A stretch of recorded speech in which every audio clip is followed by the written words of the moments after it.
মাছ ধরার ওপর ২২ দিনের নিষেধাজ্ঞা শেষে গত মধ্যরাত থেকে আবারও দেশের বিভিন্ন নদ নদী ও সাগরে জাল ফেলছেন জেলেরা। নদীতে তাদের জালে ইলিশ কম ধরা দিলেও ঝাঁকে ঝাঁকে ইলিশ ধরা পড়ছে সাগরে, তবে আকার ছোট। গভীর সাগরে মাছ ধরতে যাওয়া জেলেরা এখনও ফেরেনি। এদিকে ইলিশ কিনতেও বাজারে ভিড় করছেন ক্রেতারা। বিস্তারিত ডেস্ক রিপোর্টে। গেল মধ্যরাতে নিষেধাজ্ঞা শেষে চাঁদপুরের পদ্মা মেঘনায় শুরু হয়েছে জেলেদের মাছ শিকার। তবে তারা নদীতে জাল ফেলে পাচ্ছেন না পর্যাপ্ত ইলিশ। নদী থেকে ফিরে জেলেরা জানান, যে পরিমাণ ইলিশ ধরা পড়েছে তাতে লাভ তো দূরের কথা, তেল খরচই উঠবে না। নদীতে গেছি, মাছ টাছ নাই, নদীর গিয়ে অনেক হতাশ হয়ে তারপরে ঘাটের দিকে ফিরছি। গতকালকে রাত থেকে এই পর্যন্ত নদীতে ইলিশ মাছ নেই, টোটাল মাছ নেই। ইলিশ সরবরাহ কম থাকায় চাঁদপুরের পাইকারি বাজারে 1 কেজি ইলিশ 2500, 800 থেকে 900 গ্রামের ইলিশ 2000 থেকে 2200 ও 5 থেকে 600 গ্রামের ইলিশের কেজি 1500 থেকে 1800 টাকায় বিক্রি হচ্ছে। একদিন পরে বোঝা যাবে, কালকে বোঝা যাবে যে মাছ তারা কিছু পেয়েছে কিনা। এরপরে আরো 1 সপ্তাহ পরে যদি মাছ কন্টিনিউ থাকে তাহলে বোঝা যাবে যে হ্যাঁ, শীতে অফ সিজনে কিছু মাছ থাকতে পারে।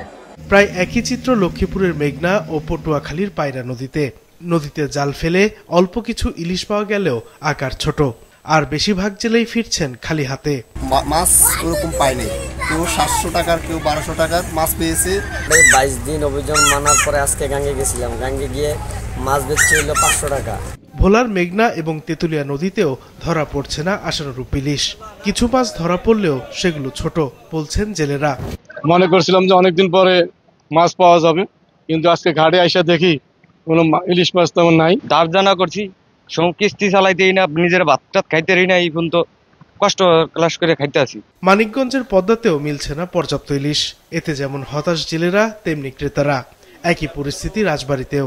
সারা রাতে ইলিশের জাল বাইছি, 2100টা বেশি মাছ পাওয়ার দরকার ছিল আরো। এবারে মাছ সংখ্যা কম, দামও অত্যন্ত বেশি, মানে 2 গুণ 3 গুণ বেশি দাম। নিষেধাজ্ঞা উঠে যাওয়ার পরে আশা করছিলাম যে প্রচুর মাছ উঠবে এবং মাছের দাম কম হবে, কিন্তু দেখলাম মাছ ওইভাবে মাছ উঠে না এবং মাছের দামও অত্যাধিক। তবে ভিন্ন চিত্র দেখা গেছে নোয়াখালীতে। প্রথম দিনেই সাগরে গিয়ে ঝাঁকে ঝাঁকে ইলিশ পেয়েছেন জেলেরা। এতে ব্যস্ততা ফিরেছে ইলিশের ঘাটগুলোতে। তবে যেসব ইলিশ ধরা পড়েছে সেগুলোর বেশিরভাগই ছোট বলে জানান জেলে ও বিক্রেতারা। জেলেরা অভিযানের বন্দর পড়েছে, জেলেরা রাতে থেকে নদীতে গেছে, এখন প্রচুর মাছ নিয়ে ঘাটে আইছে। ইনশাআল্লাহ সবাই এখন মাছ বিক্রি করতে আসছে। খুব ভালো মাছ পড়তেছে যে সাগরে, অনেকদিন পর সাগরে গিয়েছে, জেলে অনেক মাছ পেয়ে খুব খুশি। বাংলাদেশের সীমানায় ঢুকে যাতে কোনো ভারতীয় জেলে ইলিশ আহরণ করতে না পারে সেজন্য নিষেধাজ্ঞার পরও প্রশাসনের নজরদারি দরকার বলে জানিয়েছেন সাগর থেকে আসা জেলেরা। সাদেকুর রহমান সিদ্দিকী, মাছরাঙা নিউজ ডেস্ক।